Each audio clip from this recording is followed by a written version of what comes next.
Hi, I'm Ken, the founder of Inspire Magazine. Today, I'm delighted to be talking to J.D. Gershbein, the CEO of Owlish Communications and a specialist in the art and science of LinkedIn. He is a trusted asset to the top executives, managers, entrepreneurs, professional service providers, salespeople, and those in career transition. Dubbed the Oracle of LinkedIn, J.D. is considered one of the world's top thought leaders on LinkedIn and a pioneer in the design and delivery of LinkedIn educational programs. Today, he speaks around the globe and helps individuals in all walks of business achieve success in using LinkedIn. JD's first book, due out in fall 2013, is entitled The LinkedIn Age, Creating a Psychological Advantage in Social Media. I can't wait for the book. The book is an exploration of the neuroscience, cognitive processes, and behaviors that drive successful leverage of LinkedIn for building brand recognition and generating revenue. Please welcome JD. Hi, JD. Kent, how are you? Yeah, I'm good. How are you? I'm very well, thank you, and I'd like to pass along hello to all my wonderful friends in Asia Pacific. Thank you very much. Yeah. Okay, what is the primary advantage of being on LinkedIn? Well, when we speak of an advantage on LinkedIn, there are many ways to create an advantage. Obviously, you have to be on the site for those advantages to really fall into place for you. But regardless of the industry you're in, regardless of the markets you serve, the people who you can engage with are on LinkedIn. If you're looking for corporate decision makers, if you're looking for business owners, entrepreneurs, professional service providers, representatives from Fortune 500 companies, they're all on LinkedIn. So the primary advantage is you are in the same fishbowl with everybody. Okay, thank you very much. So how can LinkedIn help me to, sell more products or acquire more customers or help me to even find a job? How can it help you sell more products and provide more services? Well, how much time do you have, Kent? We could do a couple days on that subject alone. But how can it help? It can help in any number of ways. It's a multifaceted process. It's very rich. It's very overlapped, and it goes from something as simple as presenting yourself in the very best way, attracting people to you, attraction marketing, having something so good that you create literally a customer craving for what you have. So there are many ways to help you sell on LinkedIn, and not just on LinkedIn, but integrated with everything else you're doing. Okay. So if you're writing a blog, if you're attracting people through a website with an e-commerce platform to sell product, or as a warehouse for lead generation inquiries, LinkedIn helps you represent as the trusted, knowledgeable, and yes, likable business owner who's capable of selling or providing that service. So it can help in any number of ways. It also makes you better in the real world. Because when you know you present well on LinkedIn and you're creating favorable associations in the mind of the buyer, it helps you tell your story better. It helps you sell better. Okay. How about building a professional network? What is involved in building a professional network on LinkedIn? Again, building a professional network, something we could spend an awful lot of time on, something which is really at the core of my service offering as well.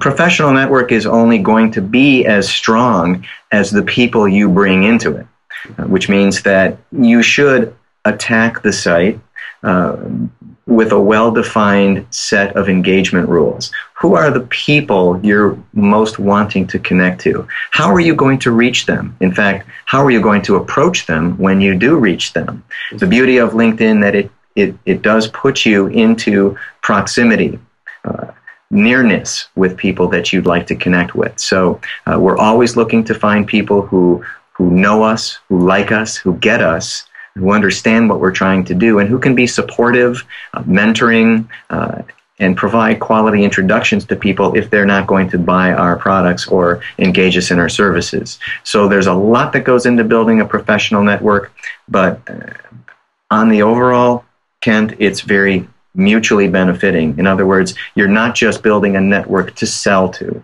You're all in this together. Very collaborative engineering in building a network. You want to be with people that you can move forward in their lives as well, be supportive of them, provide referrals for them, as well as having them provide referrals for you. So it's helping people advance their business goals, whatever they are, having them help advance your business goals, whatever they are. Very supportive network. It's really unlike any other type of network in humanity, because we're doing something for the greater good.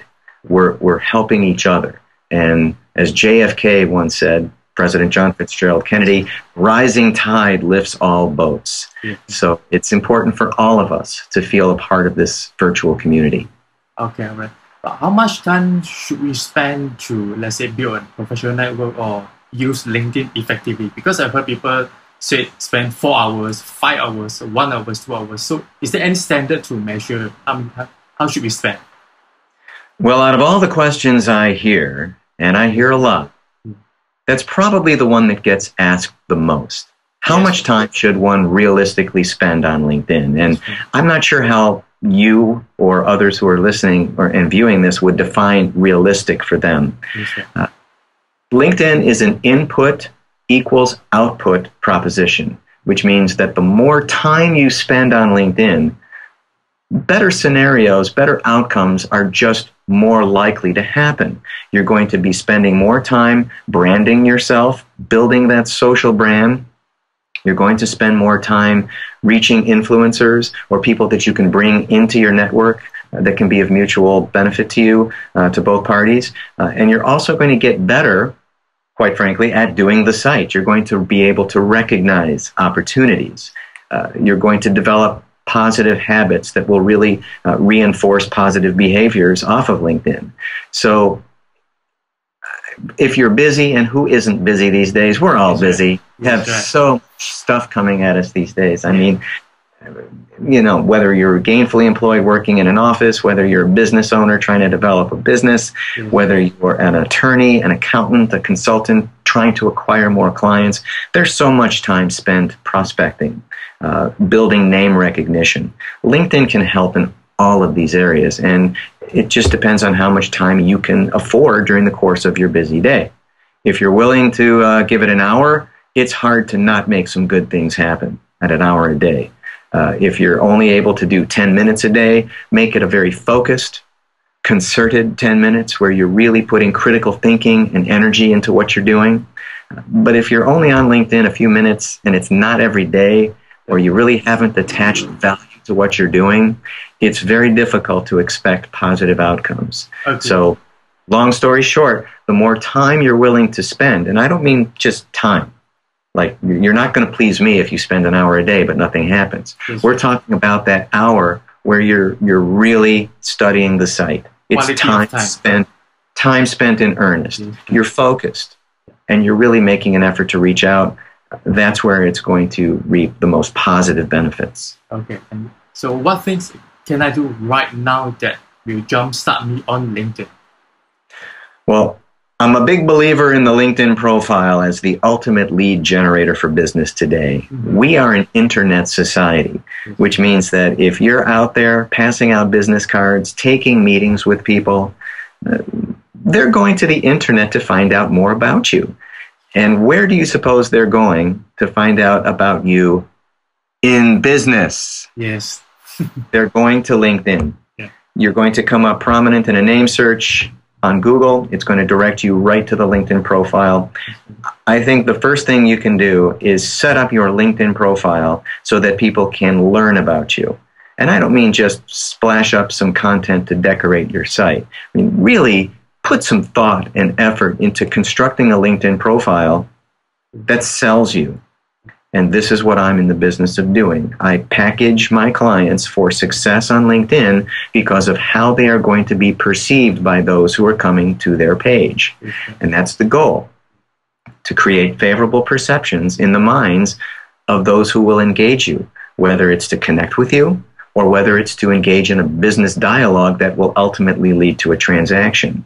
We're packaging, we're influencing, we're guiding people to more knowledge about us so that our presentation, our representation will create a sense of trust, Right. familiarity, and will encourage people to take the next steps with us, to evoke a purchase.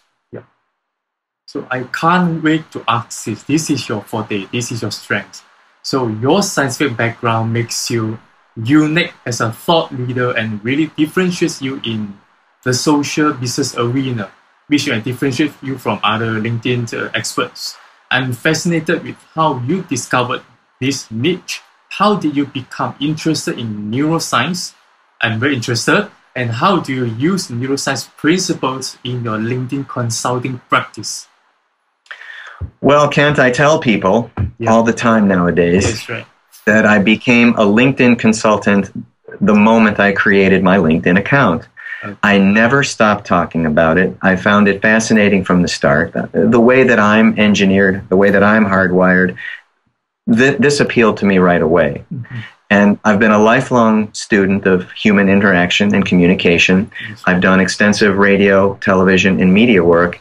And I gravitated to psychology as a graduate student and eventually on to business. Yes. So it just kind of all fell into place for me.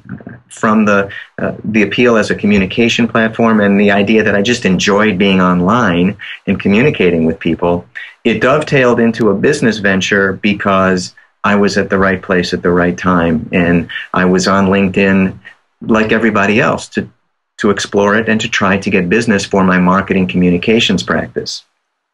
At the time I saw LinkedIn, I was writing websites, which are also very powerful neuroscience mechanisms in terms of the way we communicate messaging. Neuromarketing being in vogue since 1990. I played into that type of communication. I studied influence, persuasive writing. I was in the business of making my clients look really good on their websites and in their collateral materials, their brochures and whatnot. So it was just a natural and very easy movement to make. I started looking at the LinkedIn profile very carefully, studying it in its every detail, talking to people that I knew who were either on LinkedIn or not yet on it. I came on LinkedIn at about the 30 million user level. So a lot of my colleagues were not on LinkedIn. So I educated them, motivated them to get on the site, start taking a serious look at what this could do, and eventually started writing LinkedIn profiles. I'm unique in the field in that I do speak to corporations and individuals in a very scholarly way, but yet I also write LinkedIn profiles. So I took that content providing piece that I had and moved it over into a service offering. And within 30 days, I became a LinkedIn specialist, consultant, strategist, whatever. But the neuro piece followed because I studied psychology, the brain. I wanted to know what structures in the brain were involved in the learning. I wondered if the learning online was the same as other forms of learning. Social is such a visual medium. So I was interested in how the human brain processes visual and textual cues on a page like the LinkedIn profile, integrates it, processes it, applies it to the real world, and how did people get business? And that's what I wanted to explore. I wanted to find out how people could look at someone's profile and engage them for services. And that's in fact the nature and core mission of my business is I package people to be bought on a site like the LinkedIn profile for business, or at least to give them a chance to tell their story in a more effective manner. And basically, I took a leap of faith. I took a chance like any entrepreneur. I had a vision of self, a vision of the future for myself and my business, and just wanted to move in that direction.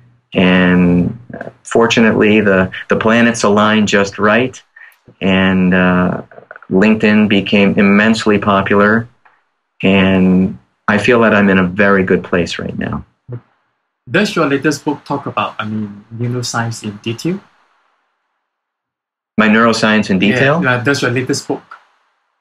The book. Yes, well, the right. book is really, thank you. The book is called The LinkedIn Edge, Yes, right. Creating a Psychological Advantage in Social Business. And the book came about largely by working with people in kind of interviewing them and playing off the experience of sitting side by side with them at the computer and getting to know their fears and their doubts and their inhibitions, but then also their positivity, their optimism, the what if factor. What if this could work? What if I could actually leverage a site like LinkedIn and wind up doing business with people? And I've sat side by side with thousands of people at the computer. And I've done hundreds of talks and learning sessions. And the spectrum of experiences never ceases to amaze me. People think differently about this. No two are alike. They're like fingerprints.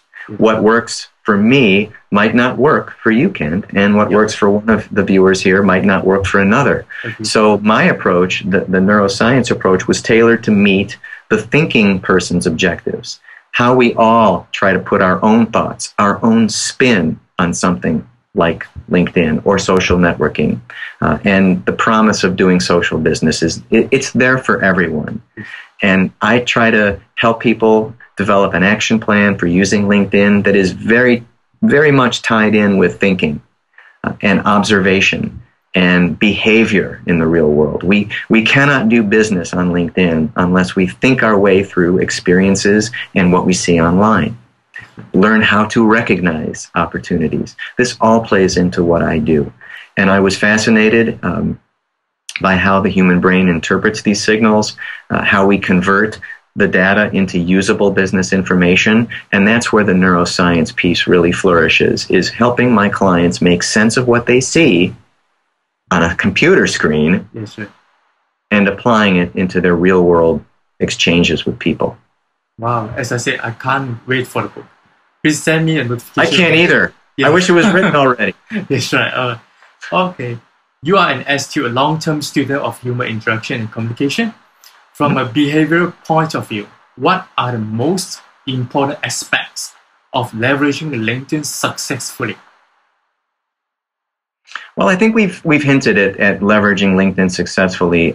You leverage LinkedIn in a couple of different ways. It is a communication platform in its most molecular form, in its simplest elements. It's just really two people talking to each other or one person talking to a group.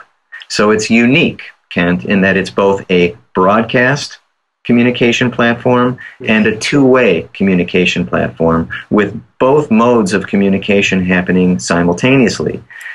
It's how we manage our one-on-one interactions that is going to drive our outcomes on the site. So you can communicate, and people do, bring in all sorts of things about themselves professionally. They channel market, they content market. They're taking us to blogs, to articles, to videos. They are promoting themselves, some shamelessly so, some overtly so. But we're all trying to have a voice on this. We're all trying to get people to look at our stuff, correct? Yep. So the best way to do it is not to so much bring a ton of people, because it just can't happen. It's very difficult to impress an entire professional network, but you do it piecemeal and you do it incrementally and you slowly lead more people to see what you're all about. You build word of mouth through that. If you have value, if you're creating value and you're disseminating value, people are going to notice. People want to go where the knowledge is. They want to acquire it. They want to transfer it. They want to help get their own voice out as well. And they want to find good collaborators. So I think that's really the most successful use of the site, is how we can communicate. If we can communicate effectively with people so that they will listen to us, help us with our stuff, which is another term for that is evangelism. We want evangelists for our products and services. Who are our best evangelists? Well, our best evangelists are our satisfied customers. Yeah. We want to go back. We want to look at our satisfied customers. We want to ask them for their support in helping us get our message across. We want to be recommended. We want to be endorsed. We want to be testimonialized. Yeah. We want more of this content to exist both on and off of LinkedIn, so that when people do their homework on us, they find good things. And that's really, when you talk about leveraging anything, you're trying to create a strategic position. through use of a lever or a physical apparatus. And LinkedIn becomes that. So by leveraging LinkedIn, you're leveraging it as a communication platform. Always be communicating. Always be genuine in your interactions with people. Care about them. If you're going to serve them, and if they're going to be writing you a big check, you better show that you care. Otherwise, they won't be writing that check. Yeah, always add value to people. All stuff. Yes, right. Yeah. Okay, what do you think keeps people in business from being all they could be on LinkedIn? What keeps people from being all they could on LinkedIn? It's self-limiting. It's self-inhibiting. It's themselves. I can take you through a litany of issues that prevent people from being productive on the site. There's all sorts of very real concerns. Attention deficit problems, processing problems, personality issues. There are all sorts of things that affect people's ability to communicate. Dyslexia, technophobia. Yeah, agree. You name it, and there's probably an inhibition around it. Shyness, introversion. People don't feel comfortable in putting themselves out there. They don't feel secure that these sites will store their information securely. So there's a very tentative aspect to a lot of this work. In social media, we're encouraged to be authentic, put more of ourselves out there, and when you do that, you can expect positive outcomes. There are all sorts of mechanisms through which authenticity is rewarded. The more visibility you achieve, the more brand recognition you receive. And that's really a key issue in all of this work, Kent, is building a social brand and getting people to be in touch with this brand. Seeming real, becoming real to people on a site like LinkedIn. Agreed. I think that's where people aren't leveraging it to the extent that they can. And if they can get through these inhibitions, stop procrastinating, stop worried about getting to it someday and get to it that day, I think there's a lot people can do. But I feel that it's self-inhibiting, self-limiting. That to wrap up in a neat package here with the comment, people are stopping themselves from being all they could be on LinkedIn. Agreed. Yeah. So where do you see LinkedIn heading in the next 1 or 2 or even 5 years? Well, that's a great question. I think we all have an idea as to where social media is going. Social business is relatively new on the scene. The idea of using these sites and pursuing commerce and putting yourself right there, literally in the same digital space with the people who can engage you for work. It's not going away. Yes. Anytime soon. I mean, the habits are there, the attitude is there, the disruption is so strong, it's never going to be the way it used to be anymore. There are many people writing about this topic right now. I'm one of them. It has completely changed the way that people communicate, interact, and quite frankly, live. And we're not talking about business. It's the mobile era, the information on the run era, getting all that knowledge at your fingertips in just a few swipes of a screen. I mean, it's changed the way that people function, coexist, live, love, everything. What's your comment on, because I heard a lot of people complain that they receive a lot of spamming message, a lot of spam invitation on LinkedIn, which they don't really want to accept the invitation. So how should people deal with that? Are you talking about spamming? Yes, right. Spamming on LinkedIn. Spamming are in essence unwanted messages, and and the unwelcome invitations. Unwelcome invitations. Okay, yes, right. A little bit of a difference. We'll qualify that. Yes, right. The goal of an approach on LinkedIn, regardless of what your objective is, yes, right, is to just obtain a first-degree connection. Okay. And build a network. That's the molecular building blocks of social networking and building meaningful professional relationships. Right. The goal is not to sell anyone on these sites, at least not overtly, or which means where you come on too strong and you're just very aggressive with your sales pitch. You want to secure someone's trust and confidence in you before you even have a discussion about that sort of thing. So what I instruct my clients and students to do is write very personalized, very humanized approach letters. It may not even be an invitation right away. Okay. I favor a more respect-based approach that has permission at its core. If I want to connect with you, Kent, I may send you an approach message that gives me or that asks for your permission to allow me to send you an invitation. Respect. Yeah. Respect, and I've already created a touch point there. So you'll be, not only will you be receptive to the invitation, but you'll think, well, man, JD is going above and beyond here. Most people just send me the non-personalized, default, standardized, formulaic, vanilla greeting that LinkedIn puts forward in their invitation platform. So I'm all about creating the interest early, the touch points. It gets the relationship off to a good start. It's what we call a relationship catalyst.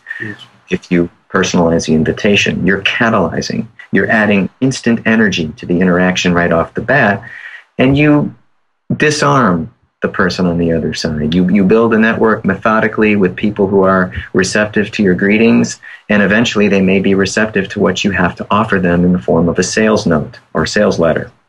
So one of the great mistakes that I do still see is people not sending personalized invitations, or if they are, they're including some kind of sell or spam message to it. And you don't want to have any hint of that in an approach. You have to earn the right to sell your products and services to your network. Respect is the key in building relationship on LinkedIn. Respect is the cornerstone of my work. I teach people to be more respectful communicators. Okay, what's next to you? What's next for you, sir? What's next for me? Yes, right. After I finish this interview, you mean? Okay. I'm going to have a cup of coffee, probably. Okay. I'm very humbled and feel very blessed about what's happening in my life. I'm in a very unique position, Kent, to be able to educate people in all walks of media, actually, to be on a Skype session with you here. I never thought I'd be doing this. Are you kidding me? Really? And I get to speak in some of the most beautiful venues in the world, and I work with people who are very connected with opportunity. All right. I want people to follow up with me, whether it's in your interview. I hope to get the chance to talk to some of the viewers who maybe this has impacted in a positive way, maybe I've inspired to take a look at the LinkedIn profile and see how they look on theirs. But that's the nature of the work. It's a mission for me. I study LinkedIn like a calling. Okay. And I'm trying to help as many people as I can while I'm on planet Earth. That's really the nature of what I do. From the time I wake up to the time I go to bed, I'm in conversations like this. Okay. Talking about LinkedIn, talking about how it can help people and how it can change professional lives, how people can either start new careers or get the best out of their existing careers.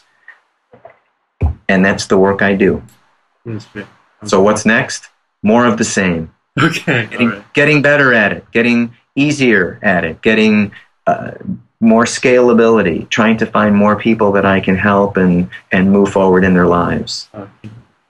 All right. What if our readers want to learn more from you? How can they find you? Well, that's a great question. You know, you would think a guy like me would have some stuff on the internet that you could look at, right? Yeah. Would that be your guess? Thank you for the forum and for providing this interview. I'm on LinkedIn. I assure you that. You can find me under my initials, JD, with no period. Okay. And my last name is Gershbein, as I'm sure you'll provide a graphic and some content. Yes, sir. I encourage people to connect with me if they're interested in learning more about the type of work I do. I would love to explore opportunities in Asia Pacific. I feel that I can help a lot of professional communities out there grow businesses and reach their clients and really revitalize their brands from an industry, from a marketing, or from a personal standpoint. And I just love to engage people in conversations about LinkedIn and how they can use these platforms to just build themselves whatever dream they have going. Yes. Any final advice for our readers? Any final advice? Yes, right. Well, I don't want to be hokey and like say follow your dream like I did. I think, anybody who's in leadership will tell you what the skill sets and the insight sets that you need to develop a leadership platform are. I feel that I've bridged the gap between where I was and where I am now very effectively with LinkedIn. LinkedIn has been completely responsible for who I am today in business. I've had a lot of education. I've had a lot of academic training. I'm actually teaching social media marketing at the MBA level now. So I'm really at the forefront of advancing this work into a legitimate field of study. And I do it in a very scholarly way. I like to have fun. My students will tell you that I like to have fun, and social media is fun. And these are people who get it too, Kent. These are 20-somethings who really have the world by the fingertips right now. They are making things happen on the internet that will blow us away in about 5 to 10 years once they start really permeating across the corporate culture. So I would say get as fluent as you can in social media. As we said in an earlier question, it's not going away. It's going to get more stronger. It's going to be more instrumental in driving business growth. And you want to be there. If you're interested in growing as a business person, it's in your best interest to learn how these sites can really help you get your message out to customers, to clients, to colleagues, to future employers. For students who may be listening, who are looking to get corporate jobs, whether it's in Asia Pacific, Latin America, Europe, or the United States, social media has enabled a global community of people sharing and contributing and being part of the human race. So this is where the real value of these platforms are and why it's so important to learn them and learn them well. Yeah. Well, I think that's a valuable advice, JD. Thank you very much. And I think that's it for our interview. And thanks for your time, JD. Thank you very much, Kent. Yep. Love the experience of working with you. Again, hello to all my friends in Asia Pacific. Hope to hear from you soon. All right. Okay. Thank you, JD. Thank you.